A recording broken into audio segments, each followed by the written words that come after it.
More than 3 years after the Dark Pictures Anthology began with Man of Medan in 2019, we finally have the fourth and final instalment of the first season. The Devil in Me takes place in modern day near Chicago in the US and centres around the real-life murder spree of H.H. Holmes, often known as America's first serial killer.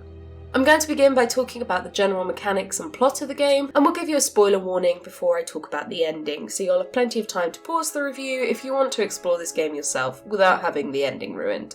We'll start off with a quick plot summary. The game opens in October 1893 as two newlyweds prepare to be amazed at the world's Columbian Exposition. They check into their hotel and meet a friendly yet strange owner who turns out to be none other than H.H. Holmes. From there, things go sideways pretty quickly, and the game jumps to modern day where a documentary crew are preparing an episode of their show which focuses on Holmes and his wrongdoings. The team are invited to an island by a mysterious voice at the end of the phone who promises them an in-depth look at documents and items pertaining to Holmes. They set off and from there experience an awful night as the playthings of a would-be Holmes who has recreated the World's Fair Hotel down to moving walls and hidden peepholes. Now the first major thing that should be apparent from this synopsis is that this game is very much rooted in the real world and terrible actions of a real human individual. This is a big step away from the previous games of the anthology, which were fictitious and mostly supernatural. Even Little Hope, which was interested in the witch burnings of the past, was heavily influenced by monsters and ghosts. The Devil in Me takes a whole new path with the use of a real-life and alleged serial killer of the 19th century as its focus. H.H. Holmes was notorious after he was arrested for the murder of a business partner and suspected of killing several other people, including children.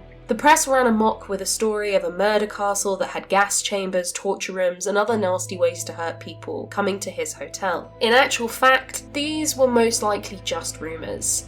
The 1890s were rife with what was known as yellow journalism, a tactic of making up sordid stories to sell papers at a fast rate, but without any fact to back it up. Holmes claimed to have murdered at least 27 people, although that number then increased to 130, and he was paid a hefty sum to tell his story to a newspaper after his arrest. According to several modern sources, there is no actual evidence of Holmes killing anyone he didn't know, and instead he was involved in a number of fraud schemes which ultimately led to his demise. The whole murder castle thing was most likely made up, but we can never be certain about these things. So we start The Devil in Me in a strange place, as although the game is rooted in the modern day, it is heavily involved with a myth that has long plagued America. They treat a great deal of these rumours as complete fact in order to give you a good story. This neither adds nor detracts from the game, but it is a good contextual point to start at as we meet our main characters. Heading our documentary crew is none other than Jessie Buckley, the talented music and acting star whose popularity has only grown in recent years. This continues the Dark Pictures Anthology trend of including at least one recognisable face in each instalment. The game design continues to be realistic with some very pretty shots, but I did notice that there has not been a recognisable change in the design over the last 3 years. Even with my upgrade to a PS5, the design is perhaps a little too comfortable and samey to be praised too highly. Moving on to mechanics, the game has taken a new route compared to the previous 3 in that there are a lot more movement options. You can run, jump, climb and move things without it being part of a cutscene.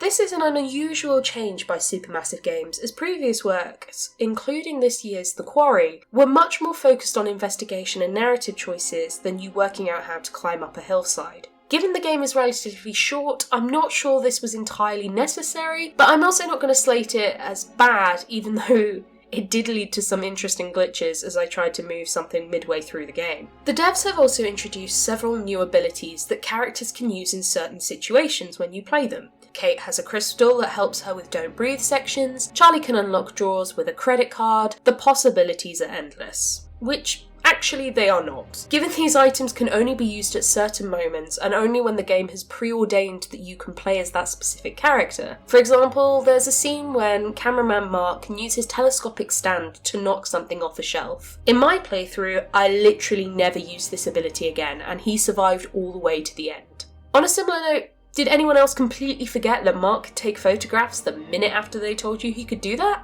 There's literally no reason for it, and I played the entire game without taking photos, and it had no repercussions on the ending. I only found out when researching this review, and one of the trophies is for taking photographs at specific moments in the game, including of random things like a gash in a desk. This actually leads into a pretty big problem I had with the game, which was lethargy. There's a few different elements to this that I want to explore for the remainder of this review pretty much, as I think they were a real detriment to the game that should have been picked up in testing. Firstly, by bringing in these new abilities, they have added extra mechanics but not actually removed anything. For example, in this scene, Charlie attempts to open a drawer only to find it locked. You then must select the only option from an items menu to use the card. You then have to slide the card back and forth until you find the right spot to force it open. After that, you have to go through the same mechanic as before in order to open the drawer and pick up the item from inside. This takes roughly around 22 seconds. After a couple of times of having to do this, you will notice how infuriating it is. This is not the only time the game feels lethargic either. Later on in the game, you will find yourself in one of Holmes' many torture rooms. You will have the option to sacrifice yourself or kill one of the other characters. So far so good. This is done by choosing whether or not to press a button. Worried you may not be able to decide in time, the devs have given you a whole 15 seconds to press the button or not. That's not even a joke, I counted. In fact, I feel so bitter I'm going to make you lose that whole 15 seconds of your life too.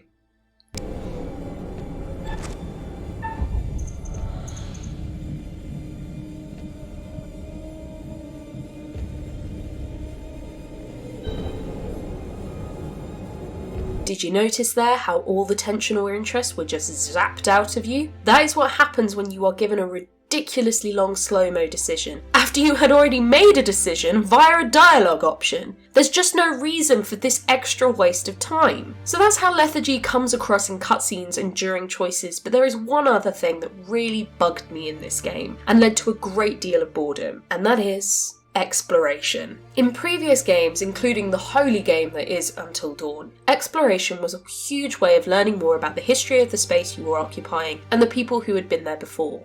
The Devil in Me does continue that, but with clues that are often irrelevant or confusing. Two of the first pieces of evidence you can find in the game are a shoe and then later the broken off heel of the same shoe. They offer literally nothing to the story, which is a running theme with several clues, for example, that are just evidence of how much it costs to renovate an old house. Capitalism, am I right? Terrifying. So how does this add to the lethargy? Well, I'm glad you asked. Finding these clues is now an arduous task thanks to the new movement mechanics, as you can find yourself spending ages crawling under a log or sliding along a plank to find nothing of interest. Which brings me to the thing I hated the most about this game. Goddamn obels. These are a new addition to the Dark Pictures Anthology, which are small coins you find littered around the island as you play. What are they up for, you asked? Could it be that they are to unlock extra hints or abilities in the game? No. They are exchanged for collectibles of scenes and characters from the game and are once again irrelevant. This gets really old really quickly when a game is supposedly all about exploration and investigation. Look, here's a box whose key I found earlier. Maybe it will include a clue. Oh no, it's another obel. So many obels. I just don't see what this added to the game and felt it really detracted from what these games are known and loved for. Although I do it a lot, I hate complaining about games, as I know just how much work went into creating something like The Devil in Me. But I just feel like that by the end of a series of 4 games, you should pretty much be on top of the mechanics and style people are looking for. But I do want to end on a high note, which is the ending. So this is the point where I warn you of spoilers and to press pause if you don't want to know how things go, blah blah blah. I managed to keep 4 out of 5 characters alive to the end. The one death was my fault, and I fully accept the blame. R.I.P. Aaron.